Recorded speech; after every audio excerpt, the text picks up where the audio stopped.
Bonjour French 1. We're going to try something a little bit new today in that this is just going to be a review video.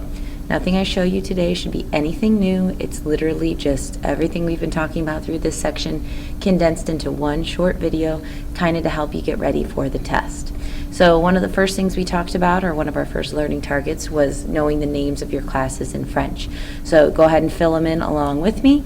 The three science classes we learned were la biologie, which is of course biology, la chimie, which is chemistry, and la physique, which is physics. As far as social studies go, we learned l'histoire, which is history, and la géographie, which is geography class. As far as languages, whether they're your language or a foreign language, we learned about le français, which is of course French class, l'allemand, German, l'anglais, which is English class, and l'espagnol, which is Spanish class. A few of the other ones that we talked about that kind of fall under the miscellaneous or the electives category include les arts plastiques, art class, l'éducation musicale, which is music class, l'EPS, which is short for éducation physique et sportive, otherwise known as physical education or PE in English, and l'informatique, computer class or computer sciences. The other thing you want to be careful about, these are not officially classes, but these are things that happen at school that you'll need to be familiar with. Le déjeuner is lunch. La sortie is dismissal at the end of the day when you get out of class. And then la récréation is any break time that you have during the day. At the elementary level, it's recess, but at the high school level, it's those passing periods and breaks that you have throughout the day. So this is all vocabulary that you need to be familiar with, as is this stuff. Telling time vocabulary is another major thing that we've done. That includes days of the week, times of day like morning, afternoon, and night, and actually those phrases from your clock. So folks, let's start with days of the week, including starting with Monday, because remember, French people do not start their days of the week with Sunday. They always start first with Monday. So Monday is lundi, Tuesday is mardi, Wednesday is mercredi, Thursday is jeudi, Friday is vendredi, Saturday is samedi, and Sunday is dimanche. Two other days of the week that are not official days are aujourd'hui, which is today. So today, when I'm actually recording this, it happens to be mercredi. Aujourd'hui, c'est mercredi. Today is Wednesday. You may not be watching this on a Wednesday, though, so don't get confused. And then demain is tomorrow. So if today is aujourd'hui is mercredi, then demain, tomorrow, would be jeudi. Again, it may not actually be when you're watching this video, but just using them to kind of show you how it can work. As far as times of day go, in the morning is du matin, afternoon is de l'après-midi, and evening or nighttime is du soir. The other major thing, of course, you need to be familiar with are the ways of actually telling a specific time. We learned how to do conversational time using the numbers 1 through 12 for our hours, and then some of those conversational times phrases, which you can see written in here. Times like midi and minuit, which are noon and midnight. If you give a time such as 6h10, you're saying that it's 6 hours 10 minutes, as in 10 after 6, which is what I'm actually showing here on the clock with these arrows. If by chance you were to move this minute hand over to right here, you would be looking at 6h15, which would be 6 hours and a quarter, otherwise known as quarter after 6. If you were to move it all the way down to here, you would be looking at 6h30, which would be 6 hours and a half, as in half past 6, we would say 6:30. If you moved it all the way over here, now you're getting so close to 7 o'clock that you would actually start saying things like 20 till 7, quarter till 7. You could even say 10 till 7. Because it's 20 till 7, when you actually pronounce it, you no longer say 6h, you say 7h moins 20. Literally, it's 7 hours minus 20, 20 till 7, which is also known as 6:40. If you were to move the minute hand all the way over to here, you'd be looking at 7 hours, as in 7 o'clock minus a quarter. Quarter till 7 is 7h moins le quart, minus a quarter. So again, be kind of familiar with some of those just to kind of review. You can look back at your numbers as well if you need to. The third topic we talked about was RE verbs. Remember, there are 2 steps to changing the ending on an RE verb. The first thing you need to do is drop off the RE, and then you actually add those RE verb endings. And of course, the endings are looking at you right there, and you'll probably want to jot them down one more time. But the way I've been trying to get you to learn your endings in class is using that very strange song to the tune of Three Blind Mice. Once again, it goes S, S, sh, S, S, sh, O, N, S, O, N, S, E, Z, E, N, T, E, Z, E, N, T, les verbes R, E, les verbes R, E.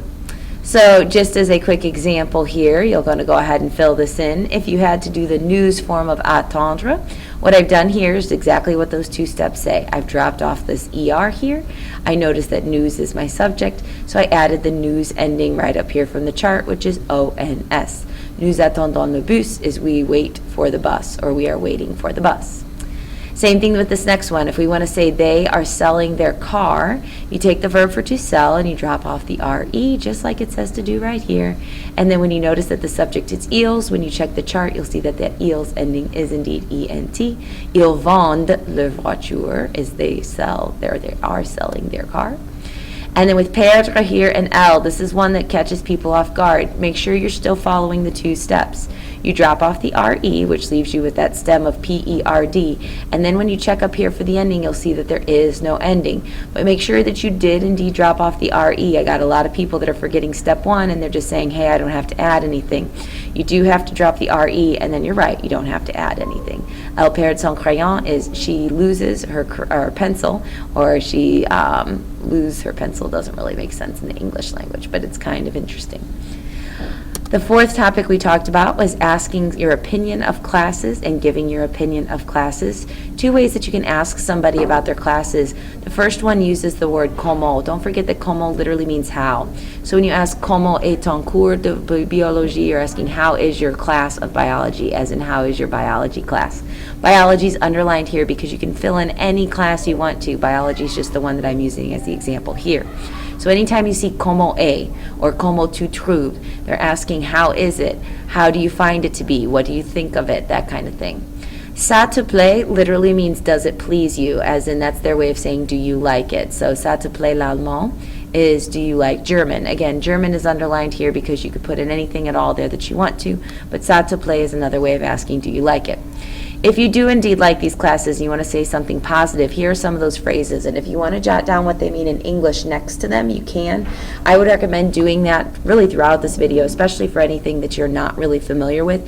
If you look at one and you know right off the bat it's interesting, don't waste your time writing it down in English. But if you look at one and you're not so sure what it means, like maybe you forgot what facile is, go ahead and jot that down as well. I didn't put it on the slides, but that doesn't mean you can't add it on your own. So again, il est facile is it's easy. C'est intéressant is it's interesting. C'est fascinant is it's fascinating, which really is just a fancy schmancy way of saying interesting. Je trouve ça génial is I think it's awesome, or I think it's great. Now you can switch these words up however you want. You could say il est génial, it is great, or c'est facile, it's easy, or you can say je trouve ça fascinant, I think that it's fascinating. You can change these up however you want, and that's fine. The last one is ça me plaît beaucoup, which is it pleases me a lot, as in I like it a lot. If by chance you don't like a class, 2 things you could say would be il est difficile, for it's difficult, or c'est ennuyeux, for it's boring. So make sure you know the difference between which ones of those are some positive reviews of a class versus a negative review of a class, because you will see them on the test. The next thing we talked about was another type of verb. Now, we've talked about ER verbs before, so that's nothing new. And when we talked about ER verbs, we talked about these endings that are in bold, just to go ahead and show them to you, except for this one. Don't pay attention to this E. When we first learned ER verbs, just like when we learned RE verbs, we learned that it's a 2-step process.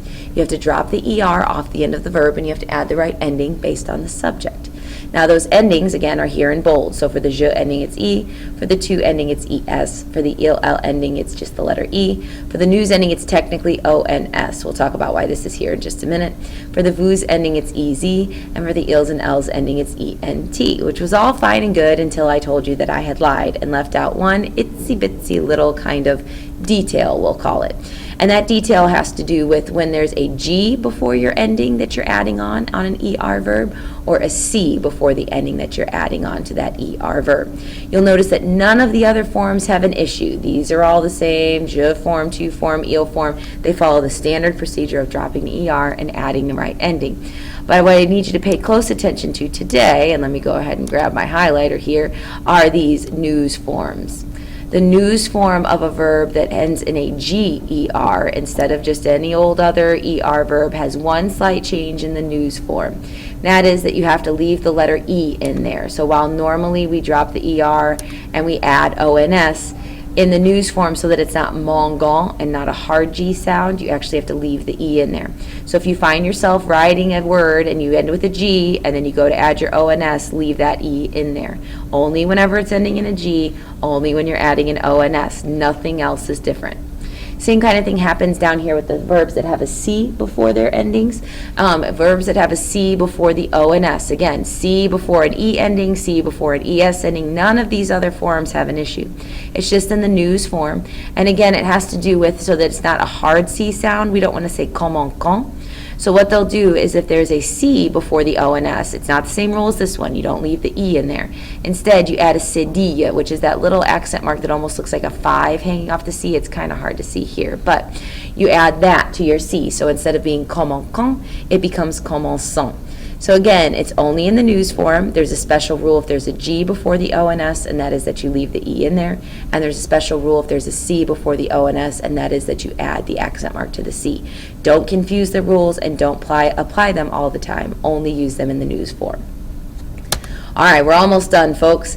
The last thing we talked about is when you put the word le in front of a day of the week. And basically, all that le does is say that instead of just happening one time on that day of the week, this particular week, that it happens every week on that day of the week. So the difference between mardi and le mardi in French is mardi, if you say that something's happening on mardi, you're saying it's happening on Tuesday, and it's only this Tuesday. But if you say that something's happening on le mardi, you're saying that it happens on Tuesdays. So French does not work like English. You can't write the word on and then an S to mardi and make it on mardis and make it be the same as in English. In order to show that habitual action, show something that happens every single week, you put the word le in front of the day of the week. So quick question, one time or every week? Take a look. J'étudie le dimanche would mean that you do that every week. This means I study on Sundays. Because they put the word le before Sunday, that means on Sundays, as in you do that every single week. Here's your next one. Nous allons au cinéma vendredi soir. That would be just this Friday night. This means we're going to the movies Friday night. There's no le in front of it, so it's just this Friday. It's not every single Friday. Last one. Il a chimie le jeudi. Again, when you see that le in there, it means that it happens every single week on that day. So in this case, he has chemistry on Thursdays. It's not just this Thursday that he has chemistry. There's a le in front of that, so he has it on Thursdays. Hopefully this recap kind of gave you an idea of all of the things that you'll need to know for the test. Hopefully writing it down one more time gave you the practice that maybe a few more things stuck in your head, or maybe seeing it in a different format kind of makes things work better for you. But either way, this is the main topics and the main ideas and the main points that you will need to know for your upcoming test.